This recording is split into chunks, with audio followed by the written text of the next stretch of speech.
Olá, amigos, a paz do Senhor Jesus a todos. Eu estou passando aqui, eu gostaria de deixar uma palavra, algo que Deus colocou no meu coração e eu queria compartilhar com você.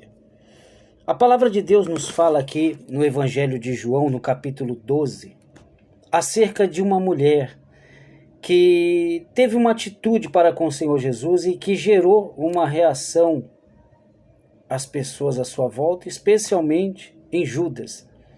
E é disso que eu queria falar. Vamos ao texto. Diz assim, João capítulo 12, diz assim: 6 dias antes da Páscoa, foi Jesus para Betânia, onde estava Lázaro, a quem ele ressuscitara dentre os mortos.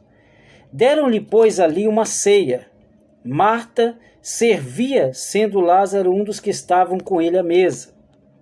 Então Maria, tomando uma libra de bálsamo de nardo puro, muito precioso, ungiu os pés de Jesus e os enxugou com seus cabelos, e encheu-se toda a casa com o perfume do bálsamo. Mas Judas Iscariotes, um dos discípulos, o que estava para traí-lo, disse: por que não se vendeu este perfume por 300 denários e não se deu aos pobres? Isto, disse ele, não porque tivesse cuidado dos pobres, mas porque era ladrão, e tendo a bolsa, tirava o que nela se lançava. Jesus, entretanto, disse: deixai-a, que ela guarde isto para o dia em que me embalsamarem, porque os pobres sempre os tendes convosco, mas a mim nem sempre me tendes. Olha só, preste atenção. O texto sagrado fala de uma mulher que tinha um perfume preciosíssimo, caro, custava muito dinheiro. E quando ela foi até o local onde Jesus estava, ela espontaneamente pegou aquele perfume, quebrou o vaso e derramou aquele perfume aos pés do Senhor e começou a lhe enxugar os pés com os seus cabelos. Diz a Bíblia que o perfume era tão bom que invadiu toda a casa.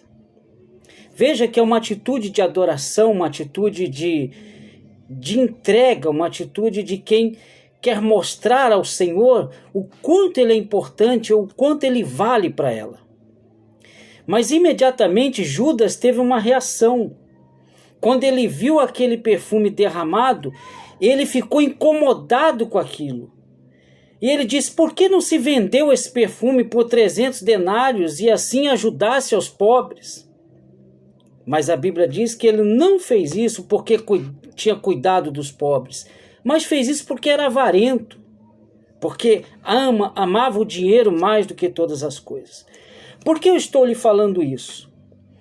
O que nós temos visto hoje, nos nossos dias, são pessoas que elas têm se levantado contra aquelas que, a exemplo de Maria, têm colocado aos pés do Senhor os seus bens, o seu patrimônio, o seu dinheiro, o seu dízimo, a sua oferta.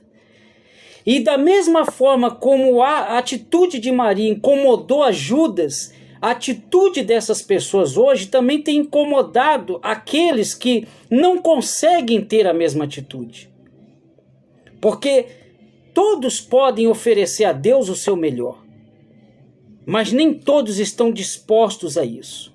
E aquele que não está disposto, geralmente, ele se incomoda com a disposição dos outros. Veja que Maria não fez nada contra Judas. Judas não tinha nada a ver com o que ela estava fazendo. Mas ele ficou incomodado. Ele falou: por que não se vende esse perfume para pegar o dinheiro e cuidar dos pobres? Mas a Bíblia diz que ele falou isso porque era ladrão, porque ele queria roubar aquele dinheiro. Ele queria que aquele dinheiro fosse para ele. Ele queria que aquela oferta que foi entregue ao Senhor fosse, na verdade, colocada na bolsa para que ele pudesse tomar posse dela. Então, irmãos, nós vivemos dias maus, dias que os homens estão assim. Homens que se dizem pastores, bispos, apóstolos, enfim, e eles pregam veementemente contra as pessoas darem o dízimo, darem oferta. Por quê? Porque são avarentos. Porque eles próprios não conseguem fazer isso, então eles ficam incomodados que outras pessoas consigam.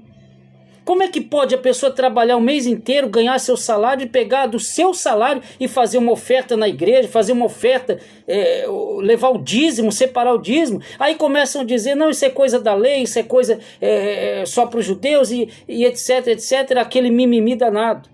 Mas a verdade é uma só. A verdade é que o fato de outras pessoas serem fiéis ao ponto de fazerem o que eles não conseguem fazer, isso incomoda eles, porque são avarentos. Eles são dominados pelo seu dinheiro e eles não conseguem jamais entender como é que uma pessoa pode pegar do que tem e colocar aos pés de Jesus, como fez essa mulher. Então o meu recado é para você que é fiel. Não se deixe influenciar por essas pessoas. Se você é um dizimista fiel na sua igreja, continue sendo. Se você é um ofertante, continue sendo. Continue ofertando a Deus aquilo que você sente no coração. Continue fazendo para o Senhor o seu melhor. Porque sempre vai aparecer um avarento para dizer assim, poxa, por que você não pega o seu dízimo e dá a cesta básica para quem está sofrendo? Ora, pergunte a essas pessoas se elas fazem isso. Com certeza não. Aí elas vão dizer assim, não, o que eu faço eu não tenho que falar para ninguém, porque essa é a desculpa. Mas na verdade eles não estão preocupados com os pobres, como Judas não estava. Eles estão preocupados porque você está fazendo o que eles não têm disposição, o que eles não têm coragem de fazer. Porque o seu dízimo você não tira de outra coisa senão do seu salário, do que é seu, do que Deus lhe deu, e é um direito seu apresentar isso a Deus em adoração, apresentar isso a Deus em fidelidade. Então, continue sendo fiel. Os dias são maus. Estão surgindo cada vez mais teólogos de internet e eles não pregam contra o pecado, eles não pregam contra nada que ofenda a Deus, eles não pregam sobre o inferno, eles só pregam contra o dízimo. Porque, na verdade, eles não conseguem ser dizimistas porque são avarentos, porque são dominados pelo dinheiro. E quando eles veem que uma pessoa, ao contrário deles, ela consegue ser fiel a Deus em tudo, inclusive no seu dinheiro, então isso faz com que eles se sintam incomodados. Então, não é a questão do pobre, não é a questão da cesta básica. Cesta básica, você pode dar uma cesta básica a uma pessoa sem precisar tocar no dízimo. Né? O dízimo é para o mantimento da casa de Deus. Então, queria deixar essa mensagem para você e dizer para você que é fiel, continue sendo fiel, porque o homem fiel será acumulado de bênçãos. Assim está escrito. Tá bom? Que Deus abençoe você em nome de Jesus.